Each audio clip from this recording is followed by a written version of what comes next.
Estamos en el capítulo 3, el punto 2, los milagros y la percepción verdadera. He afirmado que los conceptos básicos a lo que este curso hace referencia no admiten grados. Algunos conceptos fundamentales no pueden entenderse en función de sus opuestos. Es imposible concebir la luz y la oscuridad, o todo y nada, como posibilidades compatibles. Estos conceptos son o completamente verdaderos o completamente falsos. Es esencial que te des cuenta de que tu pensamiento seguirá siendo errático hasta que te comprometas firmemente con la luz o con la oscuridad. No obstante, un compromiso firme con la oscuridad o con la nada es imposible. No hay nadie que haya vivido que no haya experimentado alguna luz o alguna cosa. Nadie es capaz, pues, de negar completamente la verdad, aunque piense que puede. La inocencia no es un atributo parcial, no es real hasta que es total. Los que son parcialmente inocentes a veces tienden a actuar de manera insensata. Su inocencia no pasa a ser sabiduría mientras no se convierta en un punto de vista de aplicación universal. La percepción verdadera o percepción inocente significa que nunca percibes falsamente y que siempre ves correctamente. Dicho de una manera más llana, significa que nunca ves lo que no existe, pero siempre ves lo que sí existe. Cuando no tienes confianza en lo que alguien va a hacer, estás dando testimonio de tu creencia de que esa persona no está en su mente recta. Difícilmente puede ser ese un marco de referencia basado en el milagro. Esa falta de confianza produce asimismo el efecto desastroso de negar el poder del milagro. El milagro percibe todo tal como es. Si lo único que existe es la verdad, lo único que la mentalidad recta puede ver es perfección. He dicho que solo lo que Dios crea o lo que tú creas con la misma voluntad existe realmente. Eso es, pues, lo único que los inocentes pueden ver. Los inocentes no sufren de una percepción distorsionada. Tienes miedo de la voluntad de Dios porque has usado tu mente que Él creó a semejanza de la suya para crear falsamente. La mente solo puede crear falsamente cuando cree que no es libre. Una mente aprisionada no es libre porque está poseída o refrenada por sí misma. Está por lo tanto limitada y la voluntad no es libre de afirmarse a sí misma. Ser un ser de una misma mente o voluntad. Cuando la voluntad de la filiación y la del Padre son una, la perfecta armonía entra entre ellas el cielo. Nada puede prevalecer contra un hijo de Dios que encomienda su espíritu en manos de su Padre. Al hacer esto, la mente despierta de su sueño y recuerda a su Creador. Toda sensación de separación desaparece. El Hijo de Dios es parte de la Santísima Trinidad, pero la Trinidad en sí es una.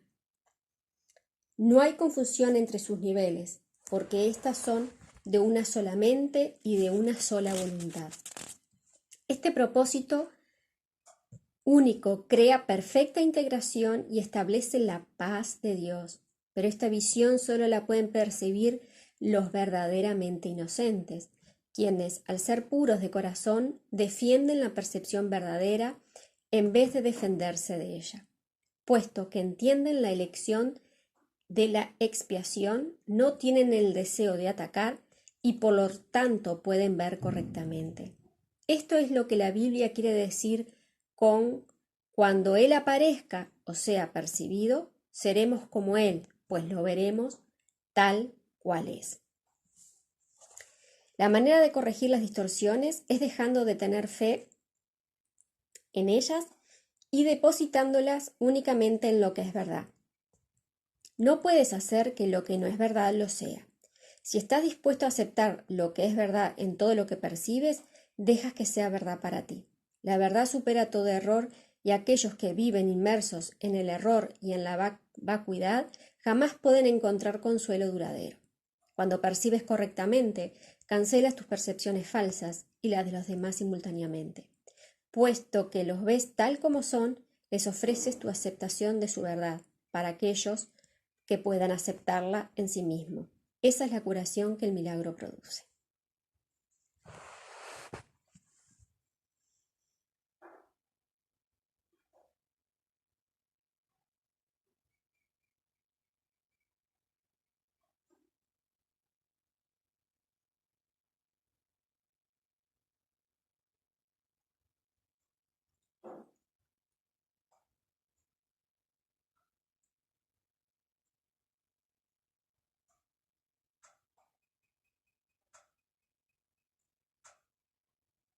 El milagro es el cambio de percepción, es ver inocencia.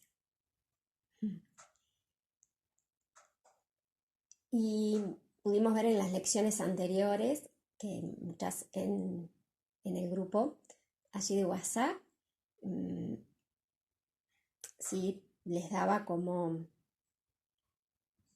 una cosita, como una punzada, sí, porque no se sentían en inocencia o en la santidad. ¿Sí? Inocencia es sin juicio, ¿sí? Es la mente crística, es pura, es blanca, es cristal, ¿sí? Y lo que hace que justamente no podamos, ¿sí?, percibirnos en inocencia, ¿sí?, es los juicios, ¿sí? Los juicios es lo que lleva a que estemos nublando esa percepción verdadera que es inocencia, que es la verdad, que es paz, que es pureza, que es amor. Entonces, cuando realmente nos responsabilizamos, ¿sí?, y tomamos la expiación para sí misma, ¿sí?, sabemos que esta es la que nos va a dar el cambio de percepción, nos va a ofrecer el milagro. Y el milagro es ese, ¿sí?, es el cambio de percepción, donde antes veía un ataque, ¿sí?, un conflicto, una confusión, ahora lo percibo en inocencia, ¿sí? Y esa es la percepción verdadera y es lo que va a llevar a que al mundo lo empiece a percibir de forma diferente, en inocencia, o sea, neutro, ¿sí? Ya no voy a estar viendo que los otros me hacen, que el mundo me ataca, ¿sí? Sino que lo estoy viendo en inocencia y puedo a través desde esa energía de inocencia, ¿sí?, observar la inocencia en el otro, ¿sí? Cuando no hay juicios, yo puedo sentir esa energía del otro y que cuando lo veo que está atacando, está teniendo un comportamiento, puedo ver a través de esa inocencia, ¿sí?, que es un pedido de ayuda, que es un pedido de amor. Y que yo a través de mi reconocimiento de esa inocencia, ¿sí?, cuando veo que lo que está allí viéndose es inocente, y empiezo a reconocer que esa energía, ¿sí?, de ese ataque o de ese juicio, cuando yo lo contemplo y lo observo en inocencia, que es neutro, puedo ofrecerle curación y sanación. Porque a través de ese reconocimiento puedo pedirle al Espíritu Santo, muéstrame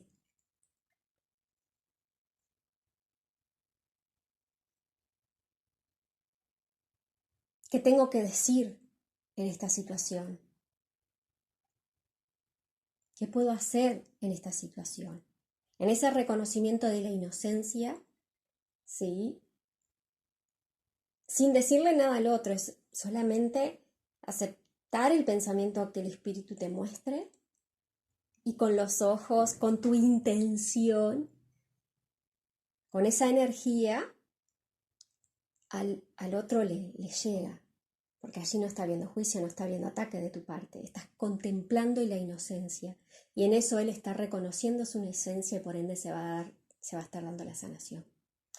Entonces el milagro es eso, es el cambio de percepción, ¿sí?, al cual tenemos que estar aceptando la expiación para uno mismo, para sí mismo, ¿sí?, desvaneciendo, entregando todos esos juicios y entendiendo que La inocencia se percibe, el amor se percibe, ¿sí? Cuando ya no hay juicio. Mientras yo siga enjuiciando, atacando, ¿sí? Lo que voy a estar experimentando, percibiendo es falso, no es real. ¿Sí? Es un mundo de ataque, es un mundo al cual me tengo que defender. ¿Sí? Entonces es el milagro al que yo constantemente a través de la expiación del perdón me libero de esa mente, ¿sí? Que se ha identificado aprisionada, limitada. Y a través del milagro la mente se libera, ¿sí? De esa identificación falsa y se percibe inocente, en amor, ¿sí? Y a través desde ahí, ¿sí? Contemplamos a todos y a todos. Entonces, la expiación, que es el tema que también venimos viendo en este capítulo, es nuestra única función. ¿Sí? El reconocimiento de la luz es nuestra única función, que son también las lecciones en las que también ahora en estos días estamos trabajando, ¿sí? El reconocimiento de la luz y la inocencia en el otro, pero también en mí, ¿sí? Porque eso es lo único que también hay en este momento, ¿sí? Pero bueno, después poco a poco lo vamos a ir viendo, pero tengo que reconocer la inocencia en el otro para reconocer también mi inocencia. Y por eso necesitamos aferrarnos lo que más podamos en la práctica, en la expiación, en el perdón, porque solo así vamos a ir desvaneciendo los juicios con los cuales la mente se ha identificado, vamos a ir barriendo todas esas memorias, ¿sí? Para que justamente nos abramos a la mente milagrosa y desde ahí nos podamos empezar a maravillar por todo. Nos estamos viendo en el siguiente tema muy pronto. Que estén bien.